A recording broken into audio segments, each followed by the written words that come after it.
Shut up and sit down.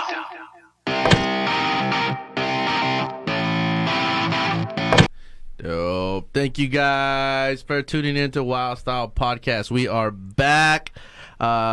This show is brought to you by Big Mr. Concrete once again, and Landscape. This company handles all land solutions from pavers to fire pits, landscaping and curbing, and amazing quality work. They specialize in decorative stamping with colors for patios, driveways, sidewalks, and so much more. Go like their Facebook page, guys, and if you also want to set something up, hit them up at this phone number, 208-412-8039, and ask for Gabriel Miranda. Let them know that Sambo sent you. I'm your host, Sambo, and we got Marina in the house again. Hello, Marina. And we got my boy and our special guest for today, Luis, man. How's it going, brother? What up, dog? What's going on, man? How you doing, bro? Good, bro. How you been? I've been good, bro. Chilling. Yeah? Haven't talked to you since, last time we saw each other at the gym. Dude, I've been meaning to ask you, bro.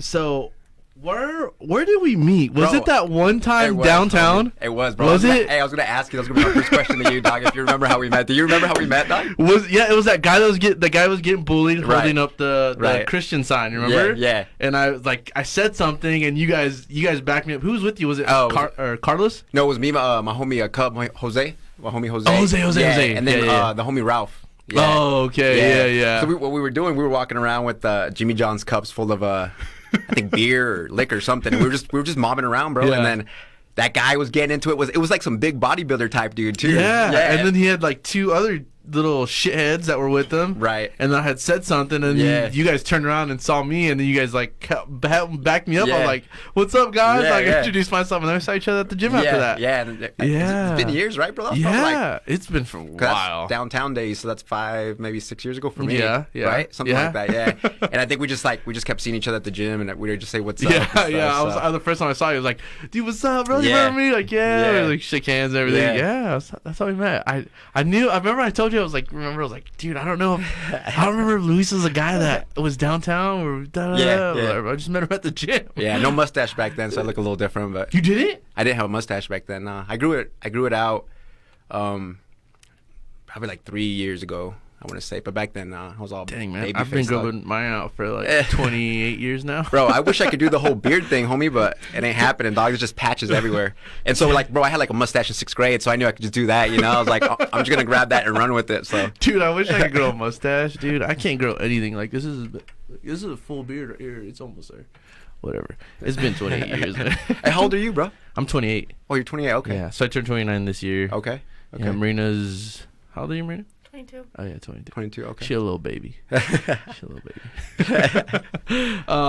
Just so you guys know, this our choice of beer for today is Corona. There we go. Yeah. It was Luis's idea, by the way, so if you guys want to get offended, get mad at him. All right? Cheers. It's only to appropriate. Another episode, it's only appropriate, dog. Cheers, hey. cheers. Cheers. Tim with his water. Hey, you got to show him love, dog. Is it true? Is it all right? Is it true that like their sales went down and all that shit, or is it because of the whole Corona? Yeah, they that's what I heard. Like did you see that meme where they said that they're going to change their name into the Ebola Extra?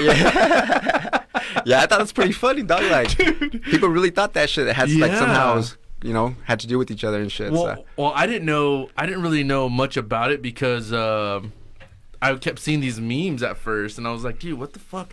Why does everyone keep putting Corona versus like Coors Light or Modelo or something like that? What's going on with like coronavirus? So I actually thought something like, you know how they recall like the lettuce and all that kind of stuff. So I was like, oh, maybe it's just something something they did, or some people are getting sick from Corona. Getting diarrhea. Yeah, something like that. That's what I thought.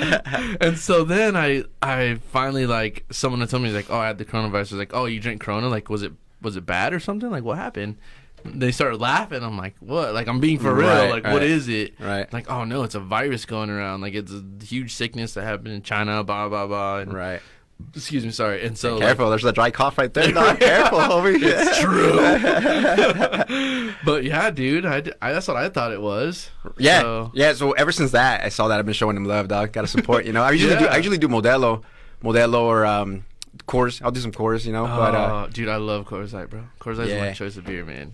So I never I never would drink Coors, bro. And then one time I went to the homies. He had a graduation party for his daughter, and they had just a keg, bro, just cold, bro. I mean, it was just going down so good, and ever since then, it's been my thing. And plus, it's a little lighter, homies. Yeah. So drink 10 and just chill versus something that's heavier, start acting wild a lot quicker and shit. So yeah, but yeah, dude. So what have you been up to? Oh, dude, congratulations on getting that. You got director of, was it director or what was well, the it official again? title is executive director, dog. Executive director. Makes me feel important. But yeah, no, just so I took over as director of Breaking Chains Academy. It was November 2018. Okay. When the board decided that they wanted me to try to just sell that ship. So I started out with $300 in that bank account, homie.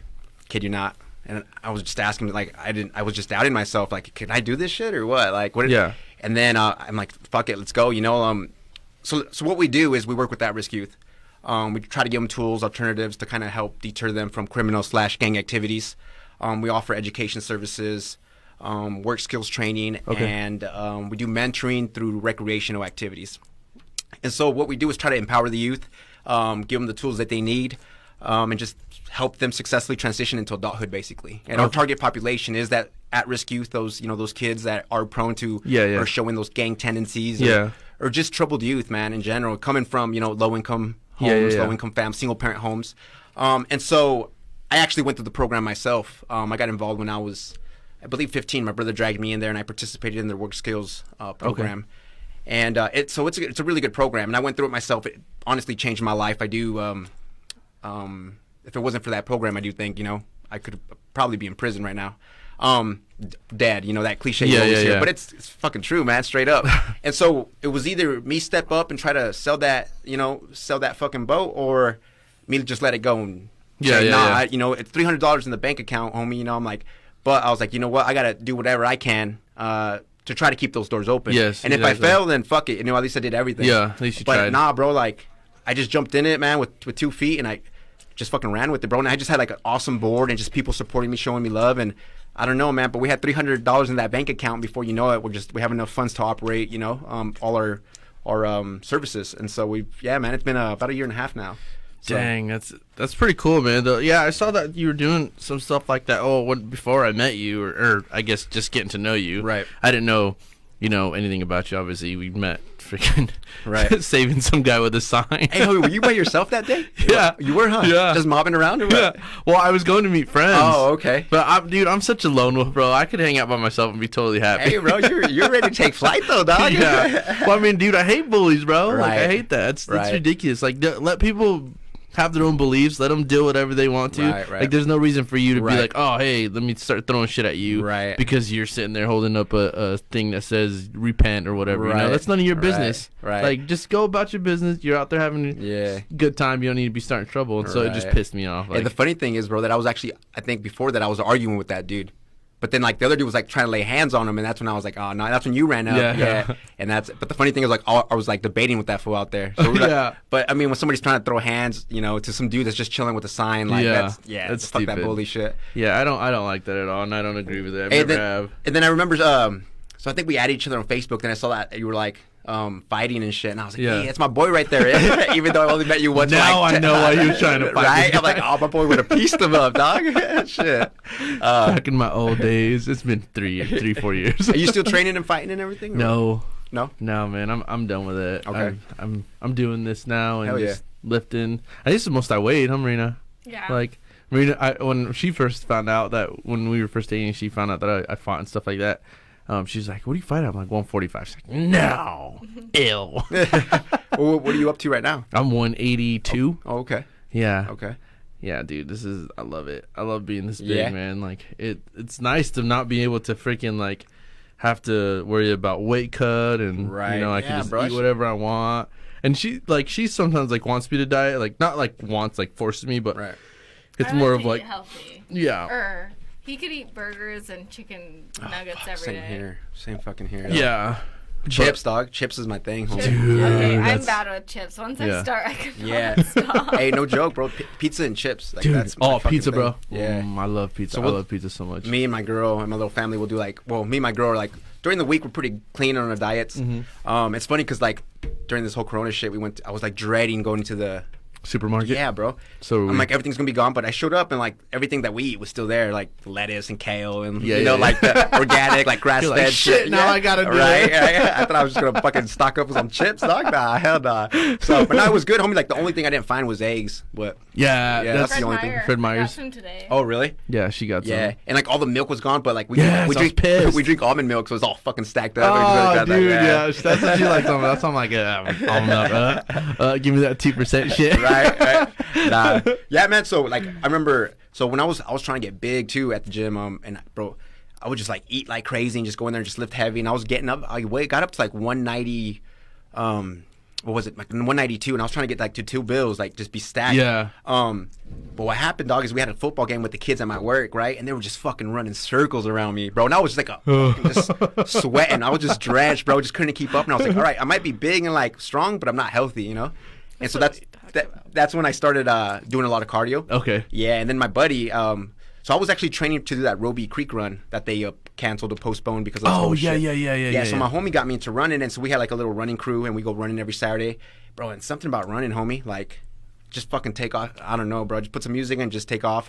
Hit 13 miles, like real quick, homie. Like, I mean, not quick, but dude, see, that's what Marina's thing is. She loves to run. She could run for hours, dude. And me, I'm just like, really? I'm so tired of this cardio shit I've done in my whole life. Oh, like, right, I'm yeah, done with that's it. understandable. Yeah. But I told her that so she understands that too. I'm just like, dude, I just like to lift. But every now because we were supposed to go to Hawaii next week, but we're not going because of the whole fucking virus shit. I know it sucks. We're postponing it, but for sure we're still gonna go. But so we were like all into like getting in shape, running. I'm like, I'm gonna run. I'm like, right. hold up. It's this old ass lady. She's like, hey, you're just like pussy. Hey, bro, like it's just about keeping that steady pace, homie. Just put some good music in and just a steady ass pace, dude. you know. And then I absolutely love it. And so I was like at 192 and I started doing cardio, and then I started running. Right now I'm like I fluctuate from like 155 to 160, just like kind of go up and down depending on how I ate that week and all that shit. So the hard thing now is that since I got time off from work as well because we had to close down due to the virus and shit, it's just trying to eat clean, bro. Like, you know, that's like the hard part, homie, because I'm like, I see those chips in there and shit, and I'm just, I just want to dig Why don't you talk to Marina about that part, huh?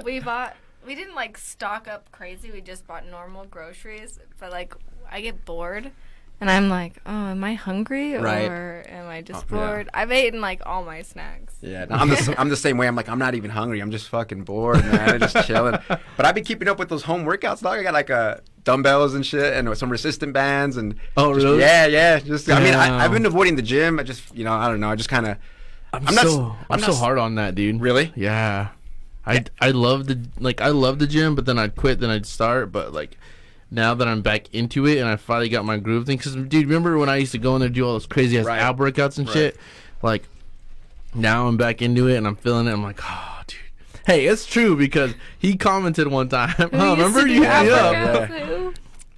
Louis would be like, dude, what are those ab workouts? Those are crazy. Yeah, bro. Yeah, and I was shredded. I had hell fucking you were. crazy I remember abs. I was like, damn, whatever. I think I started doing what you told me to do.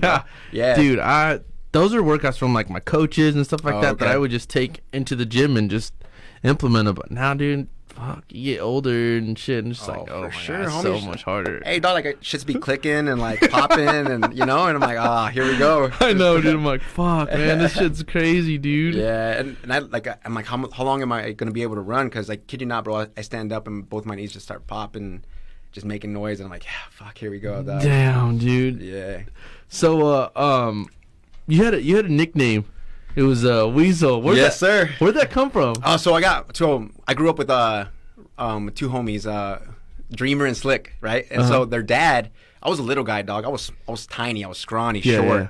And so the dad would be like, "You little weasel, where's little weasel at?" Like kind of picking on me, kind of teasing me or whatever. And at first I fucking hated it, bro. And then they just stuck. Next thing you know, my mom calls me Weasel. I mean, my nephews call me, Theo Weasel. So Nice. yeah, it just stuck, homie. It just stuck.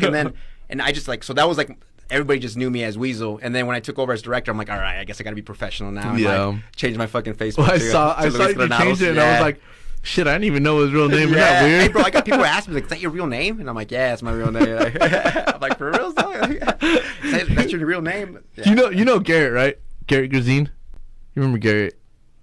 Yeah. So we were, I had told him that you were going to be on the show and stuff, and I told him, I was like, fuck, dude, I didn't even know his name was Weasel or Luis. Right. I was like, fucking had Weasel for so long, and I was like, fuck, Right. I'm gonna ask him what that even meant. Yeah. No, it's just But- that, bro. Just a nickname, and then I'd spell it with a Z. You know, Oh, yeah, 'Cause yeah, back yeah. then I was a little wannabe Northsider, so like I didn't want to put any S's, so I fucking put a Z instead. Like I was all gangster and shit. Damn, dude. Hardcore dog. What's up? So is that the gang that you were involved in? Yeah, so that's the one I was affiliated with was the Northsiders over there in Nampa. What?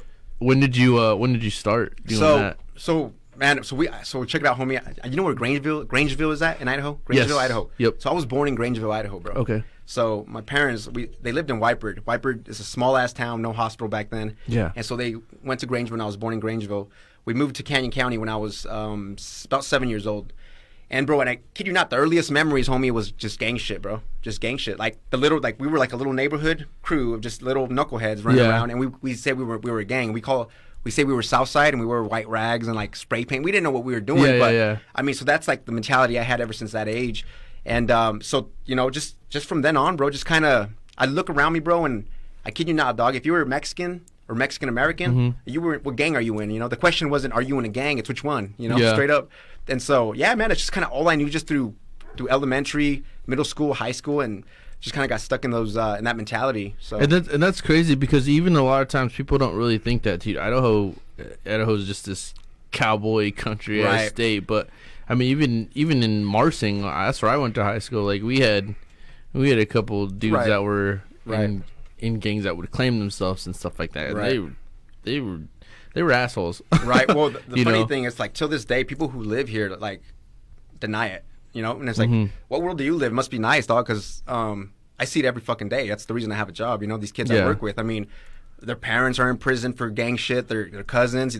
You know, some of my students, bro, are, I mean, in prison for murder. Other ones have passed away due to gang violence and Yeah. just things that surround that gang culture.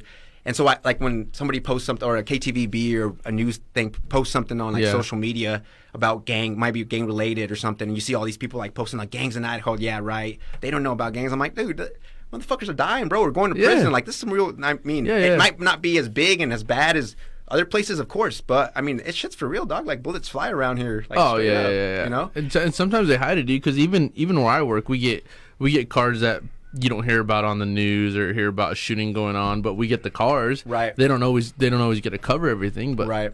I mean, it's funny because even when I had used to post things a long time when I first started, I'm like, oh, dude, this car was fucking shot up by the police, like, you know, and the drivers that come in, they'd be like, oh yeah, those guys was shooting back at the cops. I'm like, what? Right. But you don't hear about No. that stuff Right.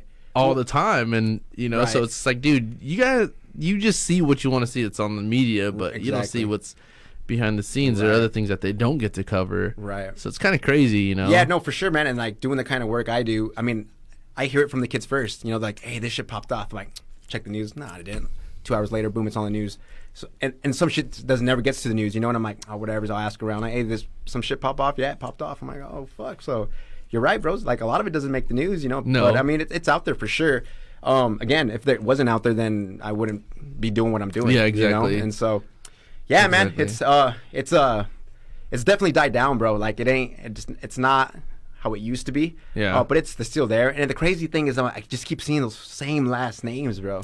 You know, this is now a second, third generation like gang members. You know, I mean, it's their parents, even the grandparents, bro, Damn. or their cousins. And so, I mean, it's easy to see why they feel stuck when you look around they look around them and all they see is that, you know. And so, it's kind of they feel that that's it. That's life, you know. So do you think that I mean, because a lot of it is their choice. So yeah, you could grow up into that type of environment, saying like, oh yeah, I grew up, my older brother did this, so I have to do it. Right. You know, so do you think it's a huge pressure on them, even if they wanted to get out? Let's just say, like, if they just were like, dude, I want to get out, I want to go to college, I want to do this, but I can't because I feel like I'm gonna be a disappointment to my family. Right. Yeah. To a certain degree. You know, I do believe they feel like they have to, you know, step up and kind of take over. You know, because of, you know, whoever in their family, big brother, dad, or whatever is kind of part of it.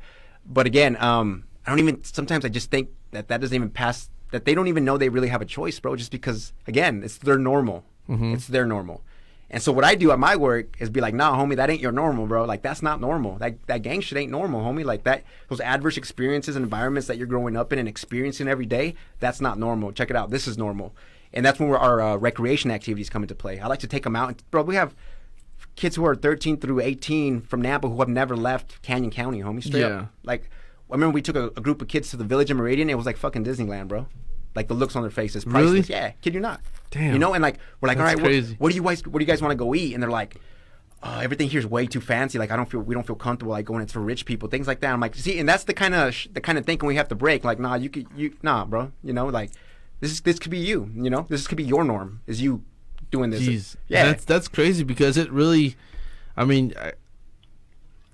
it's that's sad. Like, I don't want to say like, oh man, it really isn't that crazy at the Village. Like, you know, it's just like anywhere else in Idaho, right? Which is sad, right, bro? That's insane to me. I had a little homie, one of my students. He lived. So we're located on 3rd Street North in Nampa. It's the north side of Nampa. So right in front of us is the housing authority. Okay.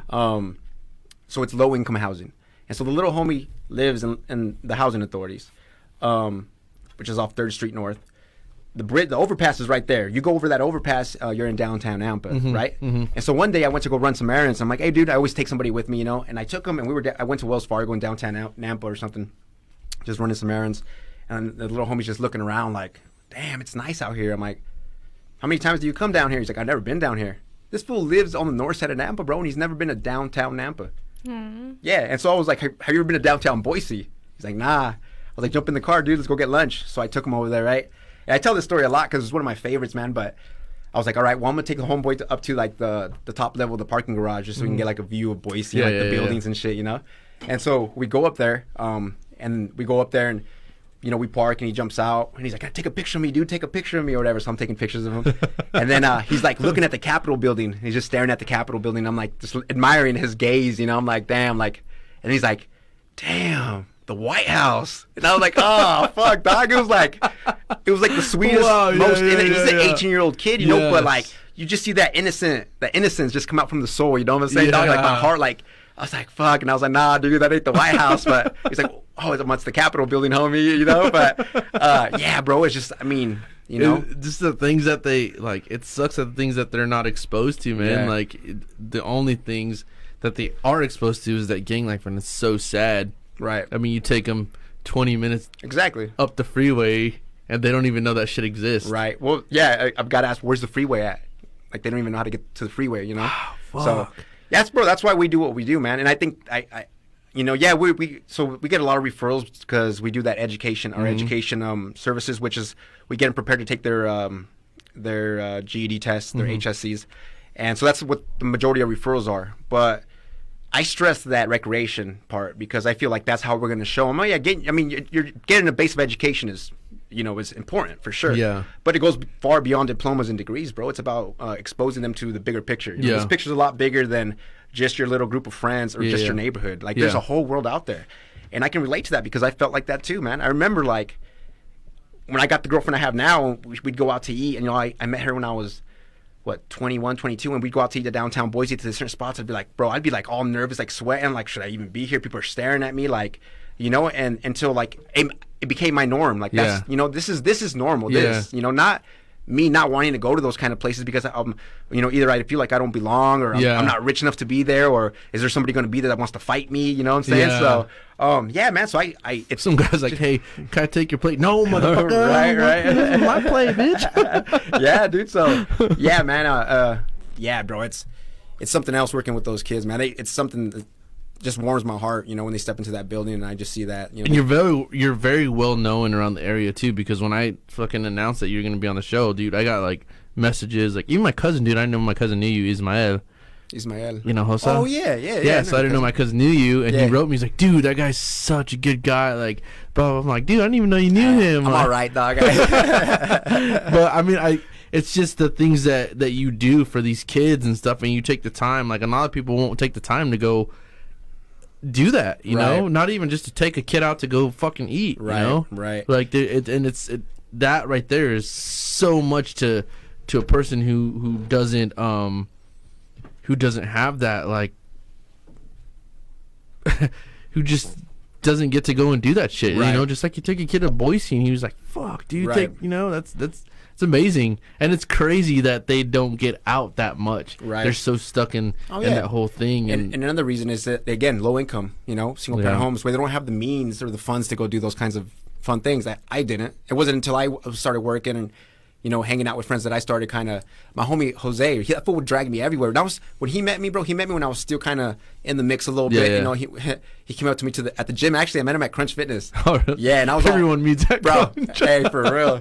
Hey, and I was like, all redded out from feet, Mm-hmm. And this dude's a little like dork comes up to me. He's like, hey, like out of nowhere, dog. He's like, hey, when are the fireworks? Do you know when the fireworks in Melbar or something? I was like, no, what the fuck, Oh, because you're wearing red. I don't know, bro. I don't know what, but he came up to me, bro, and like that was like my best friend now, bro. No joke. Yeah. But I like, love Jose. He's so nice, dude. Yeah. After that, we started like spotting each other and stuff. But that fool would drag me places. Like, hey, let's go to the fair, and I was like, fuck, I can't go to the fair. Fool, you fucking that's on site. You go to the fair, you're getting in a gang fight over there. Like, I'm like, let's just go, dude. Let's go. And then we'd go and. He was a huge person that exposed me to saying like, let's go downtown Boise, let's go to China Blue. I was like, fuck, bro, I can't go to China Blue. Are you fucking crazy, bro? Like, I'm gonna get beat up if I go to China, or if I run into someone, I'm gonna get in a fight. Yeah. Be like, no, you'll be good.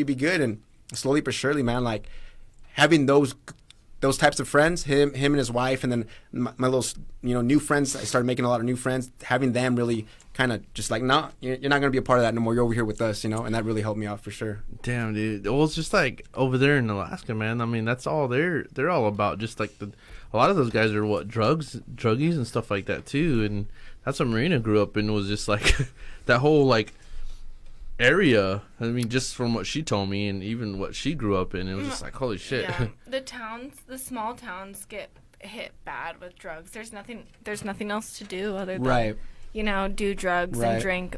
I wouldn't say like everyone in Alaska knows someone or their family or their brother or their sister is involved with drugs. Anchorage is really bad. Like we're like the melting pot. We have every nationality, every race, and so it's very territorial in Anchorage. You have West Side, you have South Side, you have East Side, and it just is bad. And drugs are so bad. Right. That's just crazy, dude. I mean, and that's what they grow up in. I mean, even when she tells me, she's like, damn, a lot of my friends still grow up in. It's like they're still all about that, and right. Sometimes you feel for them. At the same time, do you think that they could get themselves out of that, and you think that's their fault for not getting themselves out of it, or do you feel honestly, like, bro, I think that's each individual is completely different with their different experiences and their different traumas, and they're gonna react to certain situations completely different, bro. And so that's one thing I applied at my work, is just kind of going in with that open mindset, this kid's completely different than that kid, and that kid and that kid. And so there's no cookie cutter way of dealing with these kids at all, dog. It's about really building a genuine relationship with them, a friendship, and kind of figuring them out a little bit, see how they work, how they process things, their emotions, their personality. And then after you learn that, then you can kind of, see how you could, maybe start watering that seed of greatness that they all have, you know what I'm saying? So it's just to say, like, better, I'm like, yeah, no. To a certain degree, I guess, but like, see, and that's what we had a conversation about, was about, I think you know better, but like, so me moving here from Alaska, my best friend Alana will tell you the same story. She moved to California. She met her boyfriend. I met Sam. Sam had never done any drugs in his life, and I was like shocked. Right. My best friend Alana, her boyfriend has never done any drugs in his life. She was shocked. It's just we come from a culture that it's so normalized. Yeah, exactly. Not that we're we're doing drugs, but everyone we know is, or someone is, and so it's just so different. And to me, it's normalized. It's not that it's okay that everyone's doing drugs, but it's normal that most people are, to me. Right. And to meet people that have never, I was just like, damn, dog, really? So nothing, right? Not even. No, I didn't do anything like at all. Like just because you had to get drug tested a lot, and so that. But I was involved in sports a lot too, and so like sports are huge for sure. Oh man, I did it since I was little. I never not active. Right. And so so when we first met, she's like, "Are you serious?" I'm like, "No, yeah, I'm not about it." Not only that, but my uncle was a big like drug type of guy. Like, Okay. you know, 3 strikes, he's in prison and stuff for life now. And so like my whole thing, even, you know, I wanted to be in law enforcement and everything too. So, you know, I went to college to be in law enforcement. I was involved in law enforcement and doing all that stuff. And then I came back here because I wanted to get into Ada County, and I got a job offer to come back here. And then I got hit with the DUI. Oh no. So yeah. So, you know, that was my dream to do Right. that. And I wanted to be in the drug and gang unit, because that was my thing, was like, shit, you know.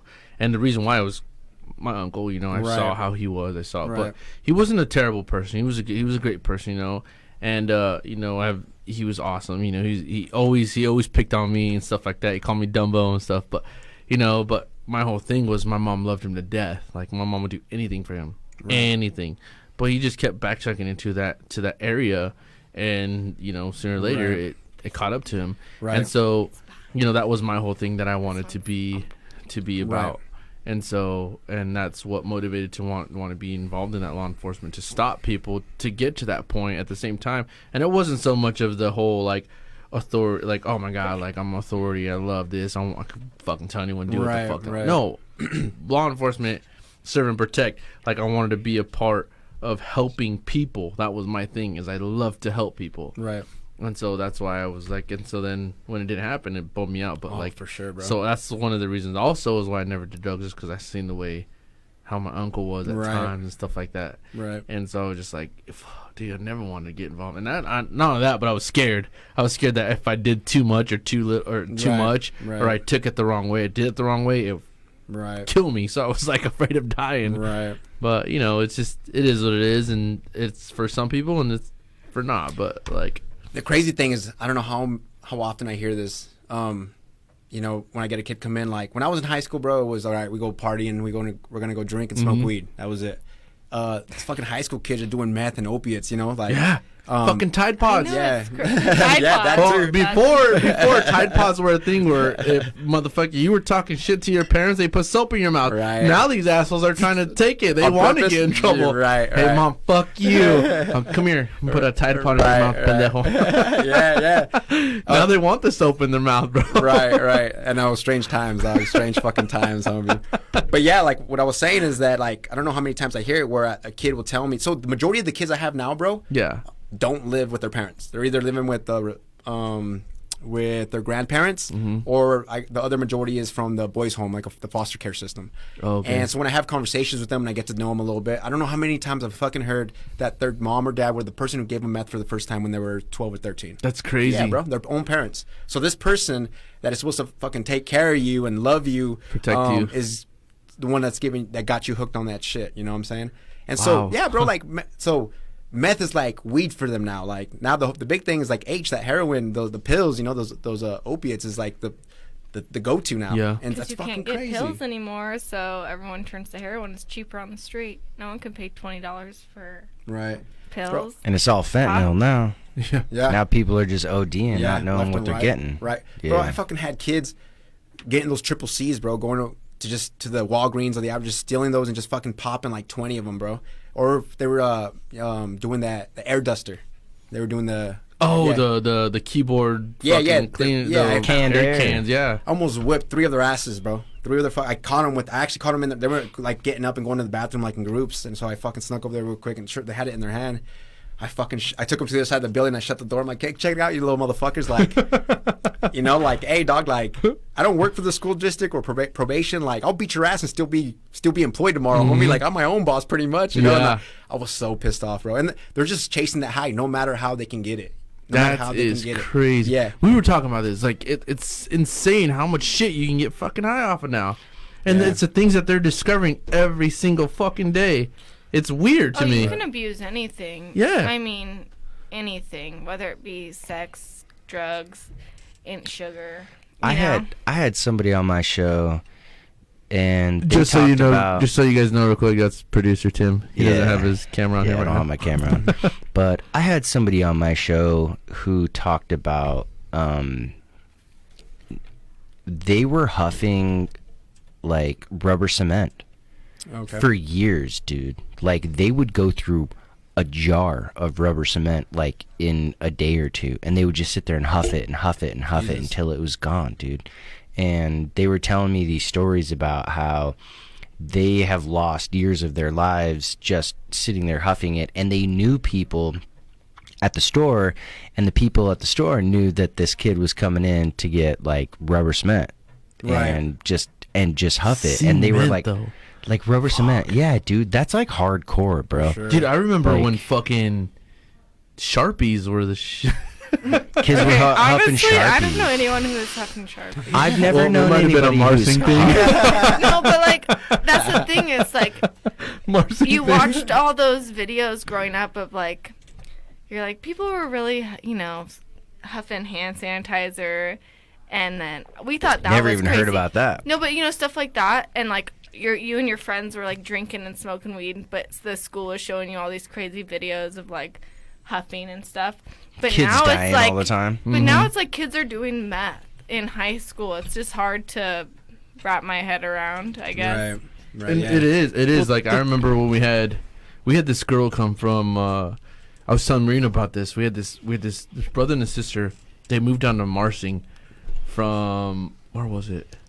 It was somewhere in California, like just this hard gang place, dude, like crazy. Super nice girl though, but she always repped her gang shit. She talked like a gangster. She acted like a gangster. So did her brother, but her brother was never in school as much as her because she wanted to make the change. She wanted to actually succeed. Well, she was all for moving. Excuse me, sorry. She was all for moving out of that whole area, and not a lot of people fucking know where Marsing is, especially if you're in a gang place from fucking California, huge gang state or gang area in California. Anyway, so then she'd come down, and I would talk to her every now and then, and I forgot her name. I wish I remembered her name. But I would talk to her, and I'd be like, "Hey, what's up?" She's like, "What's up?" I said, "What's up?" There you go. And you knew, dude. That's exactly Yeah. And she was a thicker chick. Like she's a big chick, but she was just so funny, dude. Like her personality, you would never guess. Like people were afraid to talk to her, but me being the person I was, I'm such a social person, and I have this stupid ass personality where I'm dumb as hell all the time. Right. Like, and I was like, dude, go talk to him. I'm like, okay, fuck, I don't give a fuck. I was like, what's up? Where are you from? She's like, oh, I'm from so-and-so in California. I'm like, oh, nice. I'm like, dude, I like your jersey. She had one of those old LA jerseys. Oh, Remember that? Yeah. And so I was like, I like your jersey. She's like, thanks, that's where I'm from. And I'm like, fuck. nice. I was like, high five. And she's like, yeah. She like threw her hand out, everything. But she was so nice. Right. But I mean, and then like one day I was telling Marina, one day we were just like talking on lunch out. She was sitting by herself, and I went and sat by her at lunch. I was like, "What's up?" And she's like, "Hey, how are you?" Like that, and like her whole like tone, the way she talked was changing. Right. And I don't know, it was just because she was being around a different environment, the way we were out in Marsing, because Marsing is a bunch of fucking rednecks, country people, and just the way we are, it was just so friendly out there, and so. Like she was like, I was like, how are you? She's like, good. Like, just get used to this out here, I'm like, yeah. I was like, dude, it's like you should come hang out at one of the football games. Everyone's always out there. Like, I play on the team. Like, it'd be nice for you to get out and like socialize. And she's like, nah, no one likes me here. Like, everyone's like fucking afraid of me and shit like that. I'm like, well, and like I was like, no, just come out, like hang out, like just sit there. I was like, my family will be out there. You can go sit with them, or whatever. And she was like, okay, like I'll come out there. Well, I don't know if she ever came out or not, because after that, I'd never seen her. Never really? seen her. Never seen her at school. Nothing. Huh. Never heard of her ever again. Really? Yeah. So, like, Damn. I don't know how, but I know she was struggling because, I mean, she was always in the principal's office. Right. Like, they made her take off her gang jerseys, and they would, how, like, if you were wearing gang-related clothes, they would make you put on a shirt from the school. Right, yeah. She was always wearing that stuff. She's a bigger chick, man. Right. My buddy Tyson at the time, he was super nice to her, too. Okay. And she was a bigger chick, but because that's just how we were in general. Right. Like, me and him were just dumb shits together. So we would talk to everybody, but, like, never saw her, dude. Damn, dude. I wonder what happened. Me, too. Huh. Like, I totally forgot her name and everything. I don't know if maybe something caught up or Right. it's just like I remember telling Marina about it. I was like, fuck, dude. Like It's crazy how like you can think about people in your past and just they make like such a like they were such a presence in your life that you'll forget their name and everything, but they till this day, you know, they'll pop up in your head and you'll be like, damn, like, you know, there was something about them, you know, and they'll never leave your mind. I have people like that as well in my life. So. Yeah, I still have like even people that weren't involved in gangs, people that were a low income family, you know, like this guy, I don't want to say his name, or you know, but this guy that used to go there, you know, he was a bigger set dude, but you know, he was struggling, like his family was super poor and stuff like that, like so poor that he did his fucking senior project on mold. Oh really? Yeah, mold around his house. Oh no. Damn. Yeah, and so like just having that, and to this day I'm just like, dude, I wonder what happened to that guy. Like, I hope he overcame all this and and he was super smart. I remember him telling me that he found a computer in a dumpster and fucking he fixed it up. Really? Fix it. Where he's like, oh yeah, dude, it works and everything. I'm like, oh, what the fuck? Like, bro, that's cool. Like, how the fuck did you do that? Like, I can't even put a puzzle together. High five. Hey, well, hopefully he's doing something with computers. Yeah, dude, that's what I'm saying, man. Like, I hope like these people that we knew back then that weren't doing so great, like, I hope. Oh, for sure. Yeah, you wish the best for everybody. Yes, even, dude. You know, and it's just crazy to think about that, but man, it's just insane, dude. Like, that's why I like admire you so much, because you take so much responsibility for these kids and stuff and people that you don't know. They're complete strangers to you at first, right. And you get to know them, you guide them sure. in the right way, and dude, that's what I'm saying. Like, this is one reason I remember telling Marina, I was like, dude, it would be great to have fucking Weasel on the show, bro. Yeah. She's like, what do you mean? I was like, dude, and I told her about you. She's like, oh, like this is what he does. I'm like, yeah, we like, appreciate you. I don't have kids or anything, but like, I appreciate you. Thank you. What it boils down to is they're the future leaders of our community. Exactly, dude. And if we don't fucking do something, you know, and realize that and do something and guide them, I mean, they're the future leaders, bro. And we got to invest our time, our love into them. Yeah. You know? And so, yeah, man, it's crazy, bro, because when I first started, I remember like it felt so good to be a part of a nonprofit, and I'd be like, yeah, I work for a nonprofit, we do this and that. I was like, you know, I'd wake up every morning, bro, like, I'm gonna make a difference today, you know. And then throughout the years, I realized I was doing it for all the wrong reasons. Yeah, I wanted to make a difference. Like, it was my ego. And throughout the years, man, I realized that what I'm really doing, bro, is just giving them what they're supposed to have. I'm giving them a piece of normal for that day. When they walk in, like, dog, your life might suck out there. You might think it's terrible. It might suck. But when you hear it, fucking doesn't. You know what I'm saying? And I appreciate you, and you're somebody here. So, yeah, man, that's kind of why I do everything, you know. Yeah, dude, we're just sharing our lives with them, man. Letting them share their lives with us, pretty much. Yeah, dude, and that's so cool, man. Like I said, dude, it's amazing. It's and you needed to be recognized, because, dude, if a lot of people don't know you, like, there's gonna be people who don't know you now because of the things that you do, man. And that's what I'm saying. Like, even Marina probably never knew you, and you know, when I told her a little bit about you and stuff like that, she's like, oh, dude, that'd be awesome show. Even my mom, dude, when I told my mom about it and everything, she's like, oh yeah, I'm gonna tune in. Like, yeah, I'm excited. I want to watch it. I'm excited for this. Like, yeah, bro. And it's honestly, like, it's all about them and about hearing their stories, bro. Because they're the true fucking heroes, homie. Waking up in those adverse environments, bro, and still somehow making it through the day. Yeah. You know, I had a kid, bro. I gave him a GED practice test. This was last week. I gave him a GED practice test, and I signed him up for the real test at CWI, and he was going to pass it with flying colors, because on that practice test, he scored beyond amazing on it, right? Yeah. So I signed him up for the real exam. I signed him up early in the morning, so he went and took it, came in, he's like, I failed, bro. And I'm like, what the fuck you mean you failed, bro? You scored, like, you were. He's like, yeah, I'm sorry. No, you're good. Oh, we'll fucking chip away at it, man. We'll get, you know, I'll sign you up as soon as possible. He's like, yeah. 5 minutes later, he's like, yeah, well, you know, I woke up this morning to find out that my mom attempted suicide. And I was thinking in my head, well, no wonder you didn't pass the fucking test, dog. You're in there trying to take a test, you know, with this over your head, like. And he was still like, bro. And it's crazy because he wasn't even like using that as an excuse. He didn't even put those two together. He wanted to go do that just to do it for her. It seems. I don't know, man. I feel like it was that kind of shit is so normal for him that he didn't even find that like as a reason why he he didn't even find that strange or anything. He was, I mean, obviously he used it as an excuse. He's like, I'm sorry. I'm like, no, don't be sorry to me, homie. You know, like, you're good, bro. We'll sign you up right away. But I'm like, no, you know, right away. I'm like, well, no wonder you didn't pass the test, homie. How are you supposed to function effectively when you got something like this hanging, you know, over your head? And it reminds me of fucking in high school when I'd show up, something happened at home that you know, the night before I'd show up, put my head down, and the teacher would be like, you're not gonna do nothing, get out of here. You know, it's like, that's what we got to stop doing. Yeah. You know, there's a reason my head was on that desk, and there's a reason when these kids show up to school that they're not participating or they're zoned out. There's a reason for that, and I feel like we're in these times where we can't just say, get out of here, you're not doing anything, or Yeah, exactly. not acknowledging them and helping everybody else, because those kids, those ones are the ones who need that attention, need the love. And so it's time that we start addressing them and saying, hey, what's going on, dude? Like, you know, hey, go to the counselor, you know, what's really going on, because those are the ones that we can't just be like, hey, fuck it, you know, these ones are doing great, and those ones get left behind, you know what I'm saying? And so, I mean, the people who do great, we're going to do great no matter what, no matter where.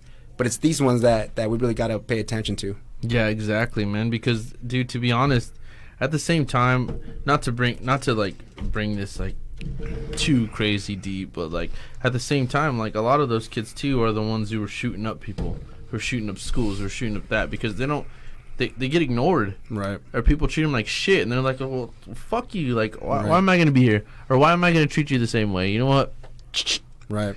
Let me go into here and I'm gonna show you, you know, why you should have fucking, you know, and it's. I believe in small schools. Like, I don't think there should be 4A schools, because I went to a small school and you can't fall through the cracks. Right. I transferred my senior year to a 4A school, and I was like, whoa, like, I loved it. I was like, they don't even know if I'm here. Right. I passed with all A's. My small school I grew up in, they were the best teachers, but they cared about you. They knew you. They knew your parents. They knew your brother. They knew your sister. They knew your cousins. So I think that's important. I think it's important to the teachers know your name. They know a little bit about you, at least, like, no matter what grade you're in. And I think that we need to do something about our school systems, because they are terrible. Yeah. I've been going around and meeting people for like the Nampa School District and certain places. And at the moment, there is some good people in good places where they need to be. And I do feel like there's a shift happening. I met with some teachers over there at Endeavor Elementary in Nampa, and then a lady from the Nampa School District. And there's those people in those right places who go beyond just, you know, you come to my classroom, I hope you try to get an A, and then now it's the next class, you know, this and that, like, who are constantly checking up on certain kids and those kids who actually need it. Yeah. And we all know, man, those teachers, you'll remember the ones you hated and the ones you loved till this day, dog. You know what I'm saying? I remember I was in second grade, homie, and I was in computer lab. I always remember this fucking teacher, bro. Always fucking remember. She like traumatized me. So we were learning how to like type like on Note or something on the computer. Yeah. That was fucking in the 90s, right? Yeah. So we were like, I don't know what program, but she's like, oh, so the assignment was write what you want to do or who you want to be when you grow up, right? So we're in second grade, homie. We're going around, like, stand up and shout in front of the class.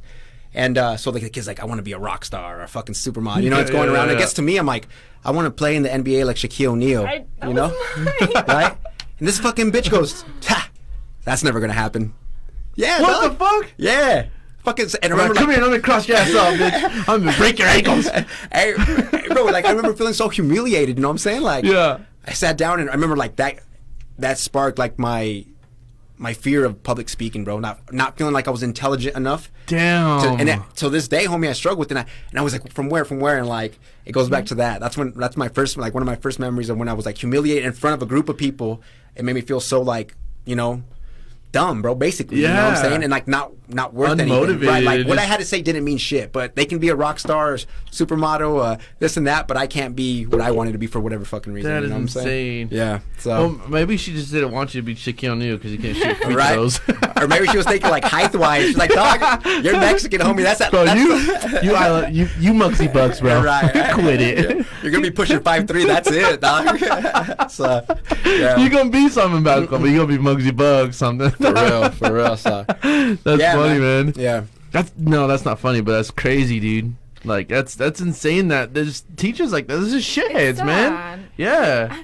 Like, even the teacher that I butted heads with the most, he was my basketball coach, and I look back and, man, I love him. I owe him a lot because he helped shape me into the person I am. But I remember I had said I wanted to be in the WNBA, and I completely forgot about that. That's when I was in his like 5th grade class, and that was my dream. And I remember it was my junior year or my sophomore year, and I was, you know, having attitude or doing something I shouldn't have been. And he pulled me aside and he's like, "You're a leader. You wanted to be in the WNBA. Like, what are you doing?" And like, those are the people you need in your life, the people who remind you, like, you know, what you wanted as a kid, because you are supposed to be that person that you needed as a kid. Right. And I think that's so important. Like, to have a teacher laugh at you or to dismiss whatever your dream may be, I think that's ridiculous. Yeah, they shouldn't be a teacher if that's what you can do. You're supposed to Yeah. be encouraging your students. You're Right. supposed to be like a parent figure in a way, you know? Right. Like, I don't think there's one teacher that I didn't like in high school. Oh, really? Or at all. I honestly don't think so. All my teachers were pretty cool. You know, even my coaches. There was a coach that I didn't like at first because he took the spot of a different coach at the time, and I was just like, "Fuck, dude!" Like, I tell Marina like he was my basketball coach, but now he's one that's still like one of my good friends, and I still talk to him because he runs a softball like tournament in Marsing and stuff like that. But like at first, I didn't like him. I even told him like, "Dude, I didn't." You're taking the spot of one of my favorite coaches and stuff like that. Right. Like, I'm not gonna even try. Like, I'm not even gonna try my ass off. Whatever. Like, I ended up being on the JVB team. Like, Right. and I was like, I don't give a shit. Like, this is just what I'm gonna do. Like, I don't fucking care. And so then I remember he had me as a bubble, like going from JV to varsity. And then like the first jamboree game, it was against I don't remember who it was. But I played fucking well. I played great defense, you know. I was a defensive player all 4 years of high school and just fucking doing good, playing, stealing the ball, fucking passing off, whatever. I couldn't shoot worth shit. I still can't shoot worth shit. But I could fucking handle the ball, and I was fast, and I could play defense. And I remember him telling me, he's like, oh, yeah, he's like, I'm moving you up to varsity. You know, even in practice, I was fucking breaking the varsity's press breakers and shit like that. And he's like, yeah, you don't belong down there. Right. But then I started growing this like connection with him because he showed me that attention. He didn't kick me off because I was a dickhead to him. Right. You know, he loved me. He loved me like his own player, like his own son and stuff like that. And he knew what I was going through and stuff like that. And I was a dickhead growing up, you know. Like I was like I would run away from home. I would live at my friend's house, you know, like that. But you know, he was just such a great dude that he took, instead of me being an asshole to him and him being an asshole back, he was just like, nah, dude, I see something in you type shit. And, right, you know, and that's what you need. Just because a kid's an asshole to you doesn't mean you need to dismiss them. right. No, they're going through some shit. Yeah, you got to read that. You got to read that behavior. You know, you got to read the language of their behavior. They're acting out for a certain reason. So again, just right back to, you know, the kids who are acting out, you know, there's something going on further beyond they just want to be little shit sticks and give you a hard time. I'm sure there's those guys out there, those kids out there who, you know, it's a very few percentage though. Yeah, and the crazy thing is they're usually the smart. They got some kind of like fucking talent. We were talking about this. Like, have you seen that show on Netflix? It's called Cue Ball, right? Yeah. Cue Ball. I haven't. So it's about. Wait, yeah. I was it's watching about it the other night, dog. Yeah, the inmates in San Quentin Yeah. where they're playing basketball. They got baseball teams and shit like that. Yeah. Like the guys that get out, they get tried on for the D League of the Warriors. Yeah.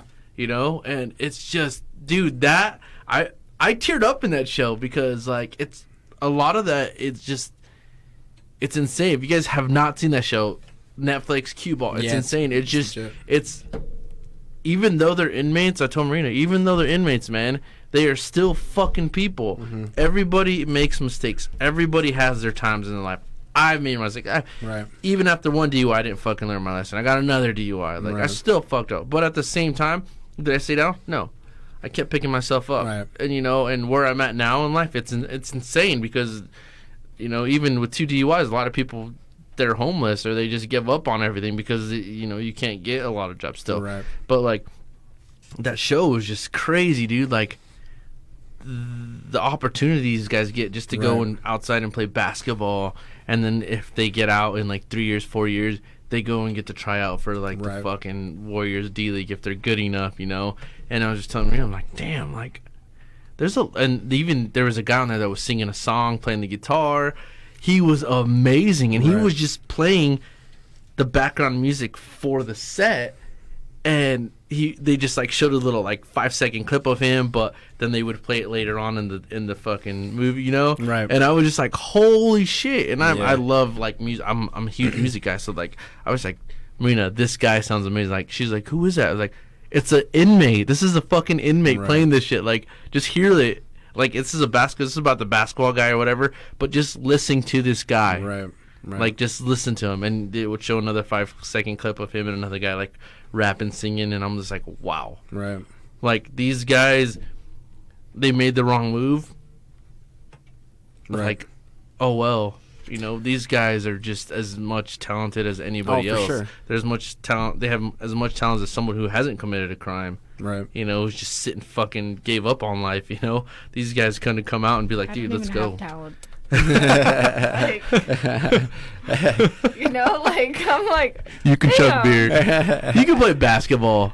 I can chug Whatever. beer. She's really, dude. Are you a ball player? Or Dude, I she should have won. She should have been playing college ball. what? Really? That's how good she is.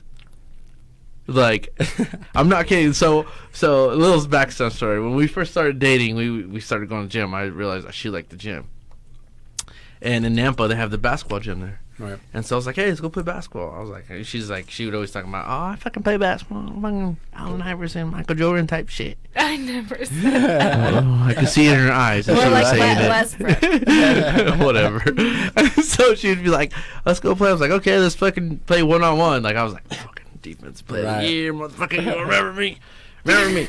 It was 6 years ago, but I still got it. Oh, dude, she was hitting I wouldn't stand up on her, and I was like, shoot a 3, motherfucker. Let me see if you can do it. In my face. Like, I'll show you. I pulled all 4 of my medals out. I carry them around with me still. I'm just kidding. I carry all 4 of my medals out, and I'm like, see these? Like, you are not going to make the shot. I was standing here. You still won't make a shot. Right. She fucking hit a 3. Swish. I'm like, huh, lucky. Okay, let me pull out my 4th medal. Right. Motherfucker, make it in front of that medal now. No, swish. I'm like, she beat me fucking like it was like 6-3. And I'm like, what the fuck? That's badass. First one to Oh, 6 yeah. was like, dude, this is bullshit. Easy money. Easy money, Yeah, right? but dude, then I saw it. Like, she showed me some of her videos and shit. And I'm like, dude, you were a baller.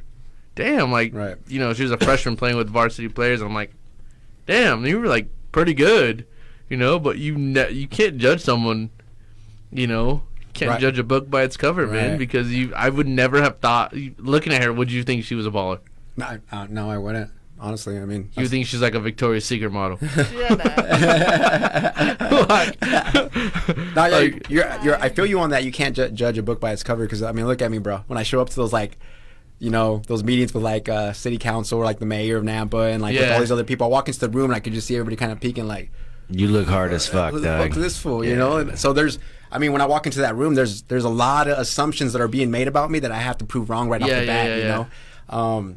And so just because tatted up mustache and shit, and so. I feel that 100%, dog. I've dealt with that shit downtown Boise, homie, where like they had it one time, a couple times, bro. They didn't let me into China Blue because they said my neck tattoo. Amsterdam because of my neck tattoo. Fatties, right? Because I know the owners of all those places. Right. So just come with me. yeah. So Yeah. So I feel that, bro. Like I feel that 100%. I feel that when I went to Vegas, we went to a pool party in Vegas. Yeah. And we walk in or whatever, and we're chilling. And I take off my shirt, and I have tattoos on my torso and stuff, chest, stomach.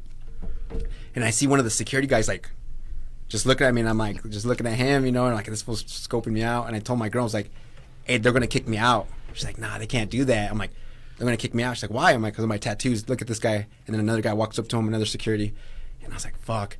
She's like, "No, they can't do that. Everybody here's tatted up." And yeah, everybody there was all tatted up, dog. But I think it's a style that I have or something. It is, man. It's crazy because even if I were to see you like walking around and be like, hey, you know, and I fight like, you know, I'm a fighter, but I'd still be like, high fingers or high five, like what? we can't touch that. Elbows. Right. Careful, homie. The whole coronavirus. Right, we can't touch. 16.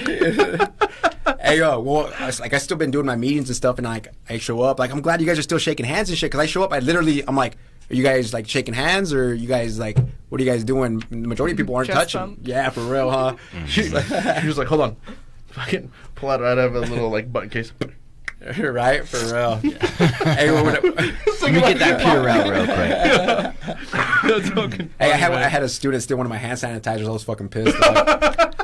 I'm like, who fucking took it? And everybody's all quiet. I'm like, who the fuck took my hand sanitizer? All pissed off, you know? Just principle though, dog. Like, I don't care about the hand sanitizers. Don't be stealing from me and shit, though, you know? Dude, that shit's funny, for man. real, bro. It's fucking- dude, that's hilarious, dude. There's fuck, man. Yeah, dude, isn't that crazy about the whole fucking? Everyone's like fucking getting the whole. Getting the Rona. Yeah, the Rona. Fucking, Hey, so there's strange times, dog. Like, I really hope when like this shit, blows over, that people will sit back and reflect on how they acted, when this shit was going down.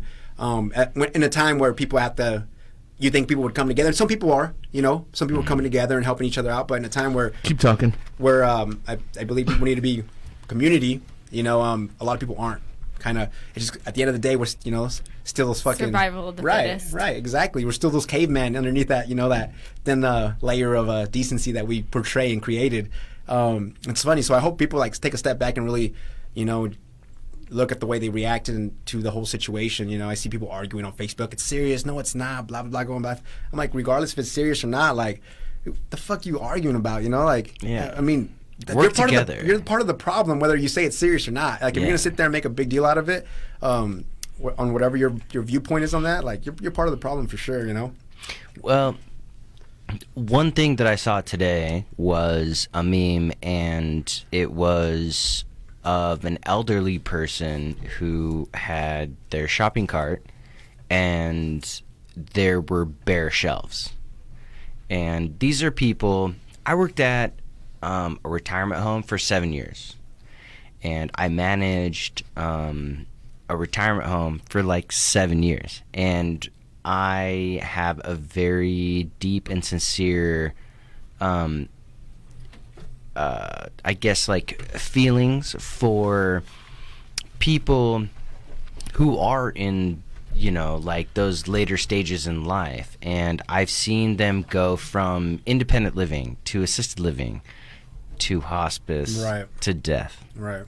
I've seen that. I spent almost a whole decade of my life working with people like that, and for a lot of people to just continuously hoard and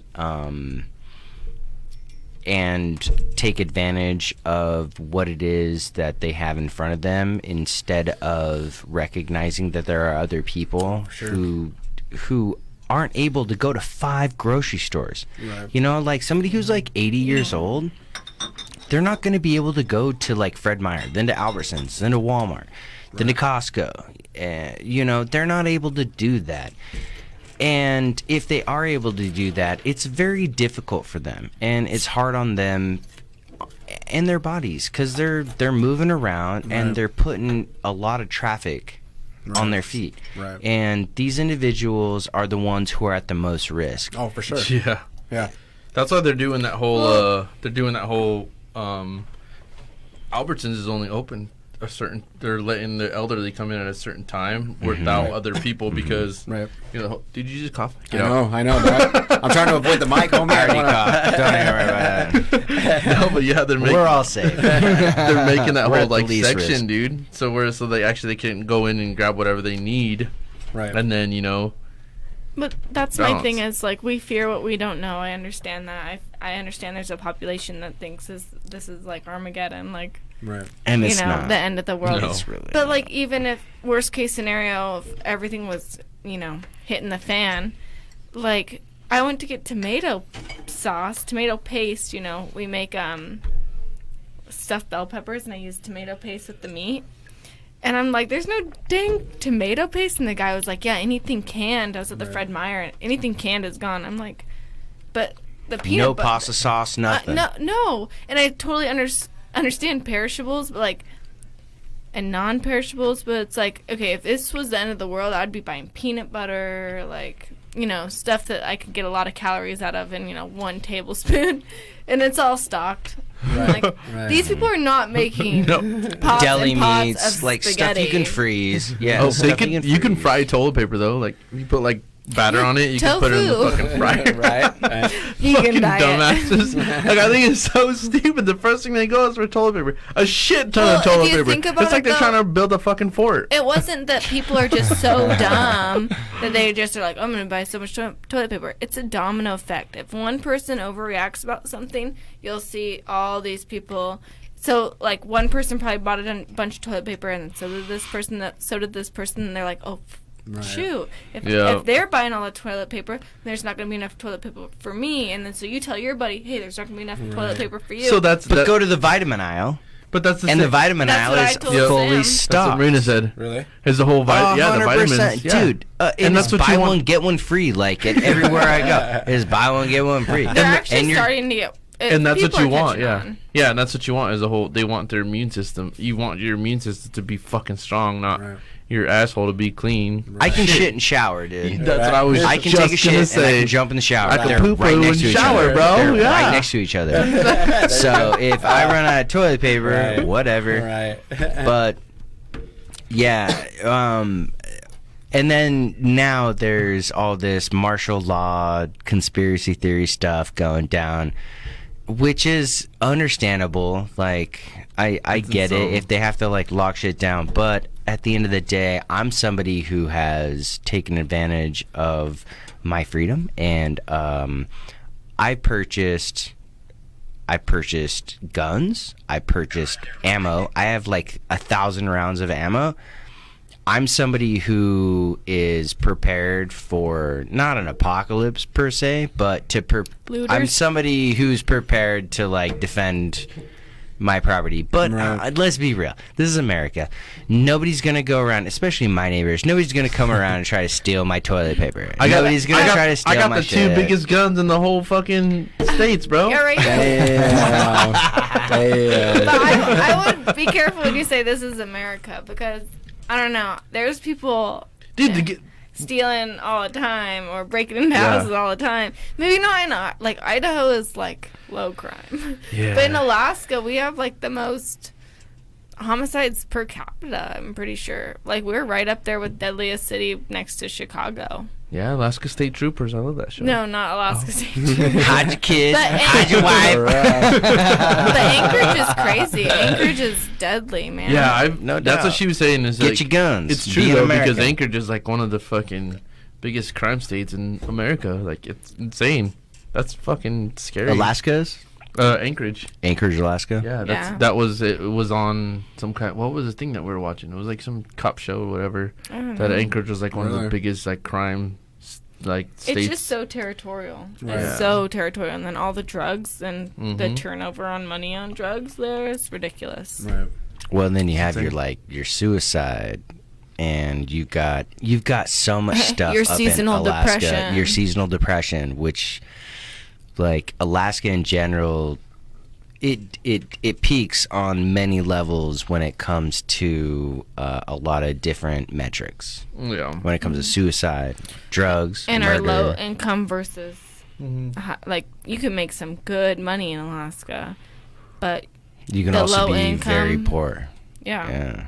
I mean, my dad does very well for himself, but my mom's a recovering drug addict, so I see both sides of it. hmm And Alaska's crazy. It's a different world. The people are awesome, but it's different for sure. It's very much separated from the states. Yeah. Oh, yeah. From Definitely. from the general states. Ah, shit. But It's kind of like Hawaii. it's my it's favorite very much place. Like the people are down for whatever. Like your neighbor is your friend. I don't know. The people are they're different. They're quirky. You know, I don't know. And you grow up with all of them, or you get to know them so well because it's so Right. close that you might want to hate them, but you can't because you're never getting rid of them. So how did you decide that you wanted to like? Do you want another beer, bro? What's up, bro? Do you want another beer? Yeah, I'll grab another one, homie. I can grab it, bro. So how did you decide that? Well, when was the moment that you decided that you wanted to like leave all that? Like, It was honestly multiple moments throughout my life, bro, that Yeah. kind of made it all come together. So I did end up getting locked up. You ready for this? Locked up for conspiracy to commit bank robbery. Yeah, that's what I was gonna ask you. I had one more question. conspiracy to commit bank robbery. And so I was looking at, they threw out, one of the first deals they threw out was 15 years in prison. Jeez. Yeah. And because when I got locked up, homie, I didn't think it was a big deal. I'm like, this is part of my norm. This is, we all get locked up, you know? Yeah. I'll be out, ain't no big deal. But when I heard 15 years, I was like, oh, fuck, I fucked up my life. I was like, holy shit. It was a big reality check, a big slap in the face. Like, dude, this is the route you're going, you know? I remember I called my lawyer, bro. I was sitting there like, nah, I got this. Ain't no big deal. We hired a lawyer and shit. Yeah. I'm like, hey man, so what's it looking like? You know, got good news for me? He's like, oh, you're definitely gonna go to the penitentiary. And I was like, oh, all right, well, fuck, 2-3 years, something. Yeah. You know? He's like, oh, they're throwing 15 at you, so you're definitely gonna do some prison time. And I remember when he said that, I was like, what the fuck? And I was quiet, right? And then he's like, well, at least you're handling it like a man. You know, and I was like, Oh my god. I'm like, yeah, you know, and I go back to my cell, bro. Kid you not, I couldn't fucking eat, sleep, shit for like a week, homie. Like depression at its finest, dog. And so it was just multiple things, though. That was a big one, you know, just spending time in the cell, just reflecting on my life, and reflecting on who I was as a person and who I wanted to be and the potential I had inside of me. So it was just a lot, and then just also being involved and being around. Don't get me wrong, bro. There's there's some good. I had some good people around me who are gang members, but there's also those pieces of shits at the same time. You know what I'm saying? There's good people there, bro. Trust me. To this day, my homie's in prison, and he's like a big brother to me, and he's still involved in that shit. But so there's good people there. But I started seeing certain things, bro, where I was like, this is not what I want to be a part of. This isn't how I feel inside. You know what I'm saying? I was acting that way on the outside, but that's not who I was on the inside, homie. And I think life is all about you trying to fucking match those two things. You know, match how you really feel down there, trying to balance it exactly, and match with who you are on the outside and how your actions. And so at the end, I was probably like 23 when I was like, you know what, fuck this, like, because I got locked up and I ended up doing just a year. I got my judge gave me a fucking opportunity and I got out. Ryder's nice, dude. I didn't end up going to fucking prison because of the judge. Honestly, she spared me, and so I got out, and I was still fucking with it a little bit. I had one foot in, one foot out, and then finally when I was about 23, I was like, you know. But at the same time, I do want to say I was never jumped into the gang. I was just gonna ask you. Yeah, I was never jumped into the gang. I was just affiliated. I surrounded myself, and I was living that lifestyle. But I was never officially jumped into. So the gang. You got out pretty easily. It was easier. Yeah, easier than what it would take for somebody who's actually jumped in. But yeah, I just kind of tapered myself away, and it came to the point where I had to completely cut those people out. For a good amount of time before to kind of reinvent myself and get new friends. So it was lonely times, and that's actually Jose. That's when I started hanging out with him, and that's how we became fucking goofball. how we became friends. So, but yeah, man, just a bunch of different kind of experiences, and just like, you know, it's bro. I mean, that's crazy, man. Yeah. But you really do like shit. I didn't do any serious time, man. Like I didn't do.